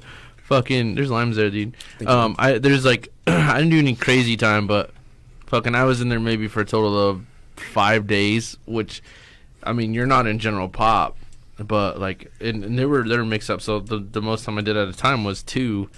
Oh no, yeah, 3. But then the second time I did it was 2, and when I went in there, dude, like even just putting on orange, you were just like, fuck, like I'm actually putting this on, like never, because never what I thought I would have been there. Not saying that I'm better than anybody else or anything like that, because you know anything can happen. You don't know what the fuck is gonna. Nothing is planned out. Right. And so I was just like, damn it, like this is never was something I wanted to be involved in. The reason why I wanted to get in law enforcement was to stay out of this shit. You know what I mean? And so when I put it on, I was like, holy shit. But then like I sat in the cell like for 2 days, and I told Marina like. It was 2 days, but it felt like fucking a year. Yeah, bro. Because you have no TV, you have no fucking games, you don't have your phone, you don't have nothing. The food sucks like shit. Right. Like, I mean, I met a couple cool guys that were in there that were like decent dudes. Like one guy was getting transferred from California, or was going back to California so he can get out, but he was going through Idaho. Oh, okay. And he was a big motherfucker, like huge. Like this dude was like 6'5", like he was huge. He was missing. He looked like a fucking hockey player. And then I had this little dude who was like the opposite, little Mexican dude with the little braid, and he was in there for like 2 weeks or something like that. And I was like, damn. I was like, so how long you in here for, bro? He's like 2 weeks. I'm like, fuck, that sucks, dude. Like I've only been here for 4 hours. And I hate it. Like I'm like, oh, like you can't sleep, nothing, but you have so much time to just reflect on, is this really where you want to be? Is this really what you want to do with your life? And somebody was like, that was life-changing for me, because I was just like, you know, I distanced myself from friends that I was, Garrett, all those guys. Like I distanced myself from everybody because I was just like, dude, I need to find myself. I need to either fucking buck up and change some shit, or I'm going to end up in here again, and it's going to be longer than fucking 2 days. Right. You know what I mean? Like, and it was just like, you know, I just decided that, you know, you it's not a lot. You don't feel like a badass because it's not something. I know there was dudes in there that was like, oh fuck yeah, dude, I've been in fucking jail, I've been to prison, like fuck. Like no, it's not something to be proud of at all. Like 2 days, I'm embarrassed to even say that I was in jail for for 2 days, and then before that, when I got my first deal, I was in there, for 3 days. Like it's not something to be proud of, at all. It's embarrassing. If anything. Right. And it's just like, dude, no, like you never want to. And I even tell like people, I'm like, hey, you guys never want to be in there. You guys never want to, like, it's not fun, dude. It's not fun at all. And it's just like, so it's just crazy to me. You know what was a big, like, another slap in my face? You know how you said, like, when you put those scrubs on? Was when they did that fucking, when you had to strip down? Yeah. And you're like butt ass naked in front of the deputy, and like that's when I was like, what the fuck? Like I'm really just butt ass naked in front of this other guy, and he's like squat down and like some real type shit. And I was like, I felt so like humiliated / vulnerable at the moment. Like damn, like homeboy just staring at me all fucking cold. Tell you to spread your butt cheeks. Yeah, he said cough everything. I told me, I was like, dude, they made me spread my butt cheeks. Yeah, do a handstand so your ABC's backwards. Fuck. Hey, what's up? Can you do this breakdance move while you're butt naked? Right. What's that tattoo say? Oh shit! I know I had one there. What the fuck? But yeah, dude, it's crazy, man. Like I mean, you were in there for a year, and I couldn't even imagine being there for a year. Like, bro, can you imagine like having homies fucking in there doing life, dog? Yes. Yeah. That's what I'm saying. Yeah. Like 2 days, I was like fucking miserable. I was like, oh, when I got out, my mom picked me up, and I was like, oh my god, can we go to Sherry's? Mom, like, please, I'm so hungry. Like, I didn't really eat. Like, I didn't fucking eat none of that food. It was disgusting to me. Like, I gave it to this dude. He's like, you gonna eat that? I'm like, nah, dude, take it. And he's like, fuck yeah. And like, the great thing about it, I bragged to my mom, was like, Mom, I was like the second biggest dude in there, by the way. Like, you can see my traps hanging out of my shirt. He's like, shut up, shut your mouth. I'm like, they don't want to fuck with me. Hey, bro, when I was getting out, they threw me and some other dude that was getting out in the same room, and they gave us our clothes that we got locked up in, and we're putting it on, and I'm like, oh my fucking god, like I'm getting out, So I was all happy, and I look over at homeboy, and he's crying, bro, like putting his clothes on. I was like, fuck, this fool probably did hella long too, he's all emotional and shit. He's all wiping tears away, and I was excited. Homeboy's all emotional, and I'm like, hey, dude, like, how long did you do? He's like, a week. He's like, crying and shit. I'm like, oh, fuck, dog. A rough week or what? Like, that's so crazy, man. That's insane, dude. But yeah, dude, it's not fun at all. Marina, don't go to prison. Don't go to jail. I mean, Marina would probably fuck someone up though, because what's that movie we watched where he, gets in that motor vehicle accident and he kills that guy and he ends up doing Shot Caller? Yeah, right? And he becomes like a damn, dude. Yeah, it's a good movie. Hey, it's such a good movie. Yeah, it's a good movie. Dude, the funny thing is we were just sitting at home. We were going through movies, and so sometimes we just get bored, and I was like, let's just one of us find a movie. Like, let's just find a movie. So I was like, oh, you know what? I'm gonna find a movie because I'm the best movie picker in the whole entire world. If anybody ever wants to know that, and anyway. So we're going through it, and I was like, dude, this movie looks good. Like, I read it. I was like, oh, look, this guy like was a business guy, just a great dude, and he just got into some trouble, and now he's like a fucking leader of a gang and shit like that. And so I was like, let's watch it. I was like, you want to watch it? She's like, yeah, let's watch it. Excuse me, sorry. That was a fucking good movie. Yeah, it's a good movie, really good movie. I've watched it a few times, bro. Have you seen it? Shot Caller? Look it up on Netflix. I haven't. Who's in it? Like Mark Wahlberg? Is he the one? Is he in there? No. That's the new one. This one's probably a few years older. Yeah. But it was just so good. I mean, just to think that it's called Shot Caller. Shot Caller, and it's good, dude. Like, I mean, just to think how someone's life can change. Well, I was just gonna say that. Like, that's all it takes. Honestly, is one stupid decision, like, and just your whole life is just drastically changed. Like, we get to sit here and we get to share these stories, and we're laughing and bullshitting about them. And there's people sitting in prison right now, or people just dead that's where their story ended. You know what I'm saying? And so all it takes is one bad decision, and that's what I try to stress with the kids. I'm like, hey, dude, like, really think about what you're doing, because all it takes is one bad decision, and that's it, man. You could alter your life. You may in a think that way. It's not gonna happen. You may think, dude, no, fuck. I've gotten away with so much shit. I've gotten away with this and this and this and blah blah blah blah. It ain't gonna happen. Right. It ain't gonna happen. It catches up to you, dude. Oh, dude, I've known friends who it catches up. Yeah. I've known friends who's such good people, and they were drinking and driving, and went and killed somebody, rear-ending them. Right. You know, like, and their life changes like that. Yeah. Like, they killed that person. Guess what? Fucking, you're done now. Right. Like, you're gonna spend half Same. your life now. It's insane. Yep. It's crazy, and they're the best person. They're so nice. They're in college and they're ready to fucking start, but they decide to drive home. I know 2 people doing life right now for murder, and then I know somebody who's doing 30 years for second degree murder, which, you know, is unintentional, but they made bad choices Exactly. at that point. Yeah. And those 2 people who are doing life for murder, they deserve to actually, in my opinion, the both of them should just be taken to a field and shot. Jesus. Okay. Yeah. As bad as that sounds, they should. Because they killed children. Oh, but shit. Yeah. yeah, but like the other people, I might know a few others. In fact, I know 1, 2, 3, 3 other people who are doing life. All right, so it's like 24, 30, 30. So they're doing like 24, 30, 30 with the possibility of parole after like 24 and 30 and 30 years. But these people like made bad decisions, and you kind of have to live with those decisions. Right. But what's sad and what's unfortunate is those 3 individuals had very, very rough upbringings.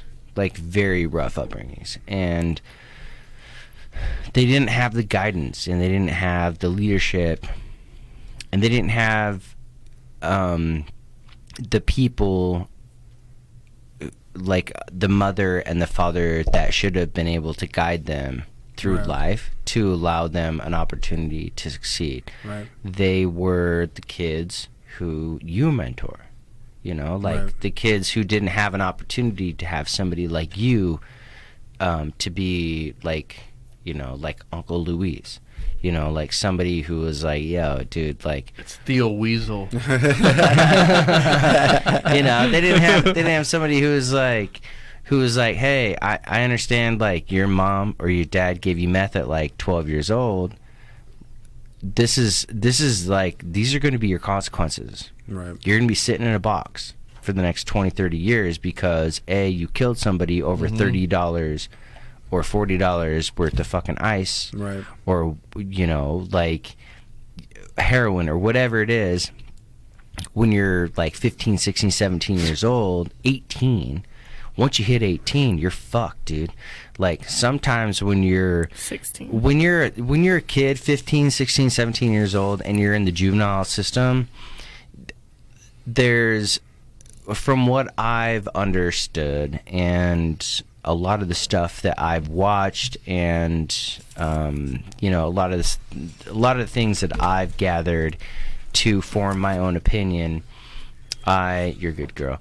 I've recognized the fact that, like, you know, obviously these kids don't have great representation in their life. There's not a lot of people who are trying to make their lives better, and they don't care. Right.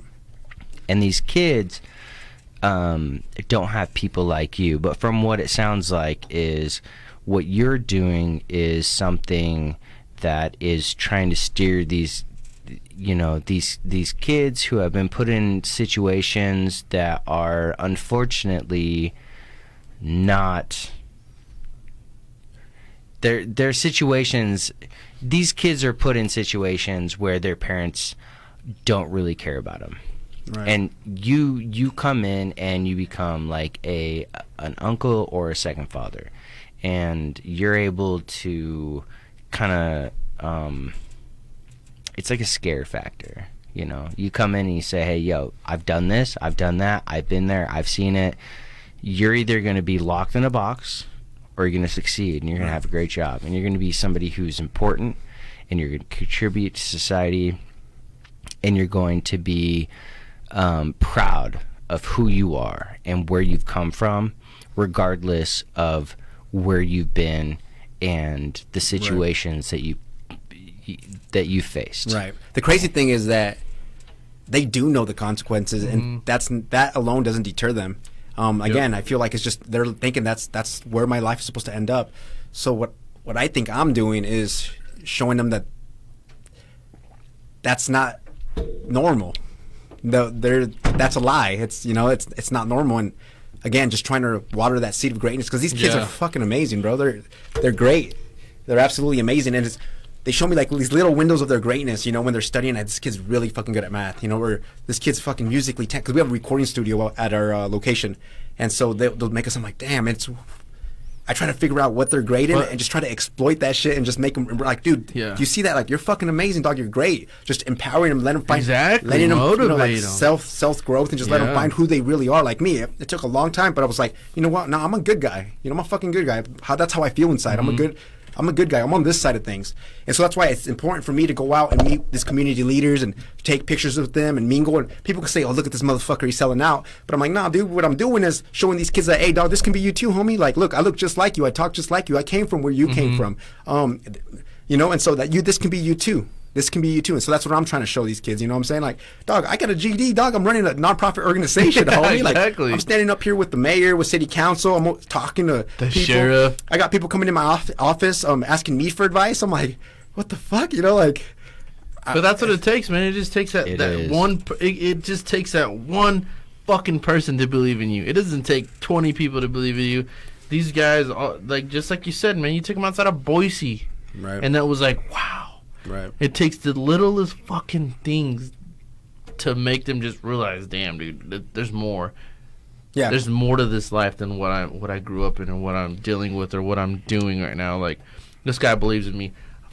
He's saying I'm good at fucking drawing. Fuck, I'm gonna take up drawing. He said I'm good at fucking messing around with electronics. I'm gonna take up electronics. Like, dude, it's just that little fucking motivation that they need. That one word could fucking For sure.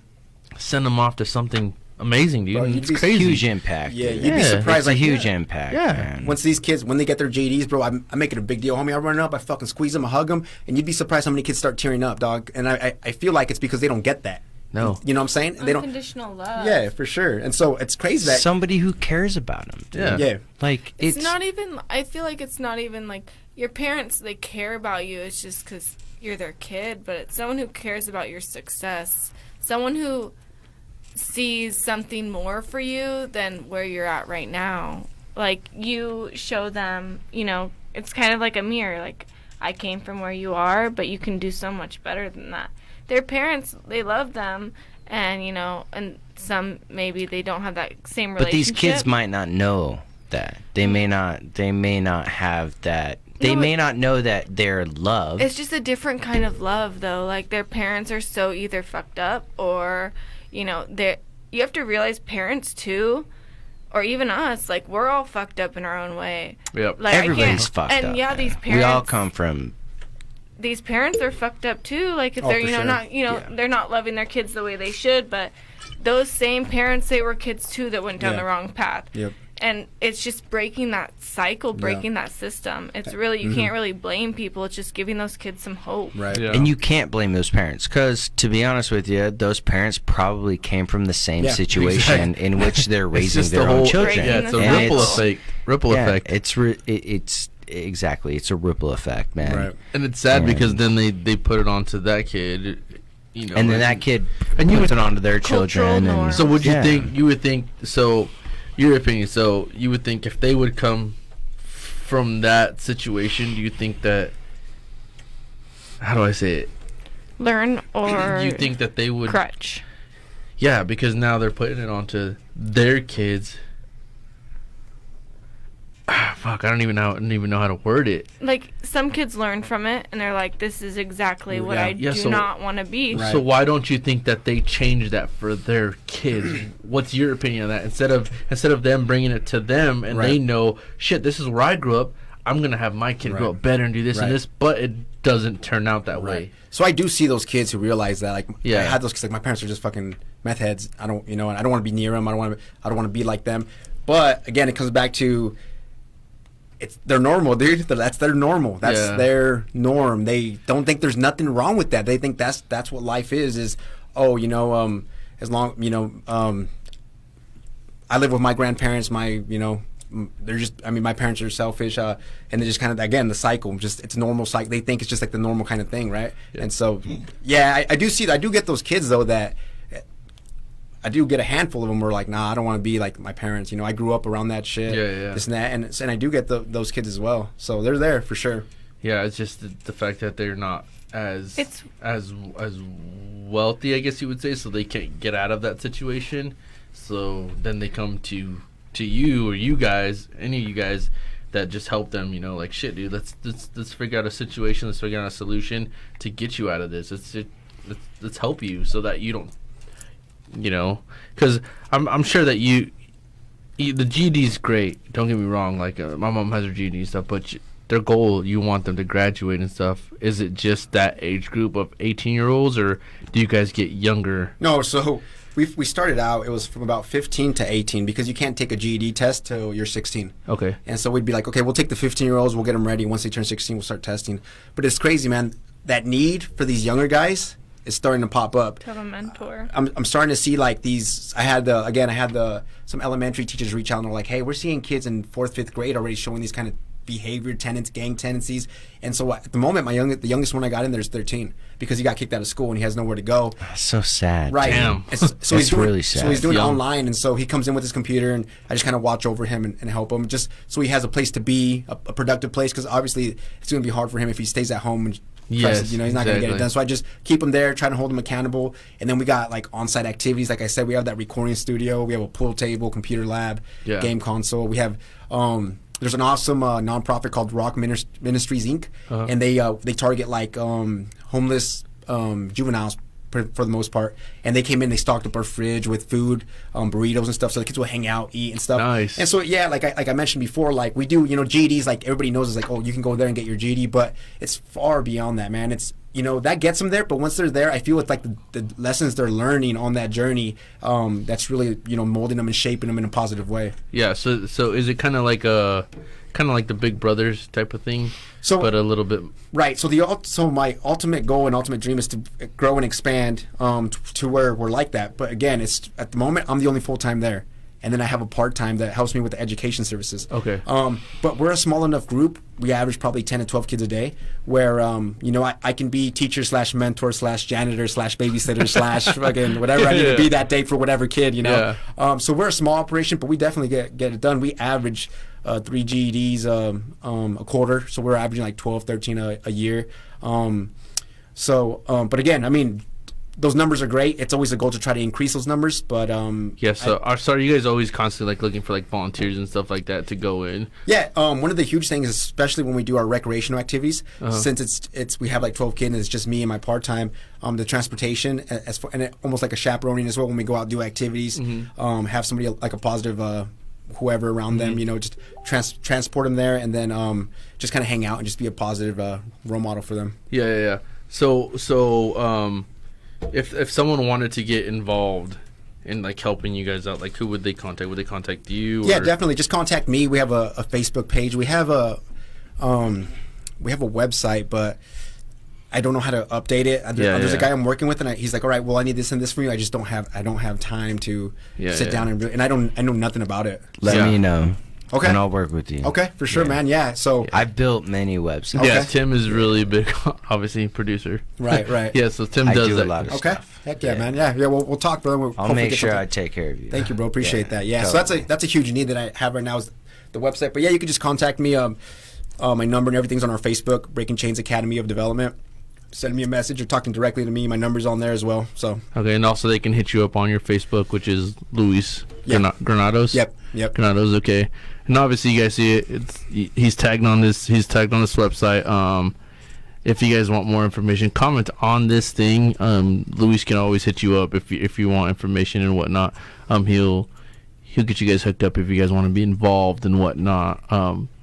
But yeah, dude, it's been like, just to get to know you. I mean, we've never really talked and stuff like that, so it's really great. Oh, for sure. And like, it's pretty cool, man. Because when we're at that gym, we're just like, hey, have a good workout, bro. Right, see ya. right, yeah. But like, it's pretty cool, man. We'll have to bring you back on as well, like just for sure. just to hang out, even if it's not about this. Like we're this show's growing so much, so like it's a lot of fun, dude. You're blowing up, and but and I'll sponsor a show, and you can come back on, and we'll do another show. Oh, definitely, man. Yeah, dude, love it. You're doing something really positive for the community. Yeah, man. It's very admirable, and it's great to see that. To be honest with you, I'm honored to have somebody like you on my show. I've done 300 shows. And I've had everybody from Navy SEALs to authors, like New York Times bestselling authors. I've just had amazing people on my show. You are definitely on the top of that show because you are doing. You're doing things that help the community. You're doing things that help the community, man. Yeah, you're and there's doing so much something people. super important. There's so much people that know you. There's so much people that are gonna like. Or that supports you. I mean, just like I said, when I mentioned you being on the show, they're like, dude, this is, I mean, one of the guys, I think his name's Renee, he was like, dude, by far one of the best guys you've had on the show. Like, you know, it's, if not by far, he's just a great guy. And I told him, like, yeah, dude, he's super humble. So, as much as I've known him, like, the first time we met, it was him backing me up, like, people bullying the guy. Like, we were about to beat the shit out of this guy, like, these guys, you know, but it just shows, man, that you have a big heart, and people need to know who you are because what you're doing is huge. Yeah. It's huge, man. Very authentic, and these kids need that. They need that guidance. They need, you know, the right path to go. And you're saving, if anything, you're saving kids' lives, man. You're saving people's lives, and keeping them on that right path. And even if it's just like, dude, I love you. That's not, they don't hear that. Yeah. You know, and if it's something that's what's going to keep them alive, cool, man. Like, you're doing something, and you're making a change in this shitty world that we're living in right now. You know what I mean? Right. So, man, I appreciate you, and I'm honored to have you on the Wyld Style Podcast, man. It's been a lot of fun.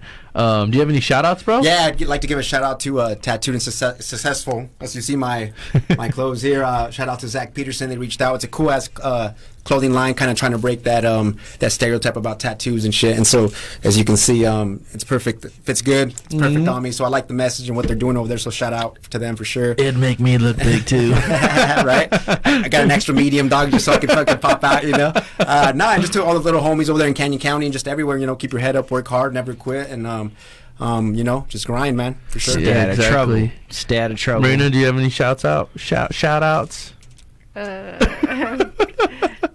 to my dad. Who doesn't have Facebook. Thank you guys for tuning in today to the Wyld Style Podcast. Once again, man, we are sponsored by Big Mr. Concrete. If you guys want to hit them up, man, go follow them on my Facebook page. I have them on there as well if you guys need to find them.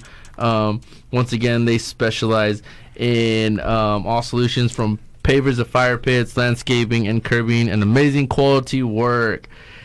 They do decorative stamping with colors and patios, driveways, sidewalks, and so much more, man. If you guys need to set up an appointment to get some shit done, hit them up at 208-412-8039. Ask for Gabriel Miranda and let them know that Sambo sent you. We appreciate you guys going. Please subscribe to our YouTube page at Wyld Style Podcast. Like my Facebook page, Wyld Style Podcast. Share this episode, man. This has been a really great episode. This has probably been one of our best episodes of the night. As you know, we've had my host, Luis. I appreciate you, man, once again, and we out. Yeah. Shout out to Tattooed and Successful once again. Yeah. Yeah. All right. Peace.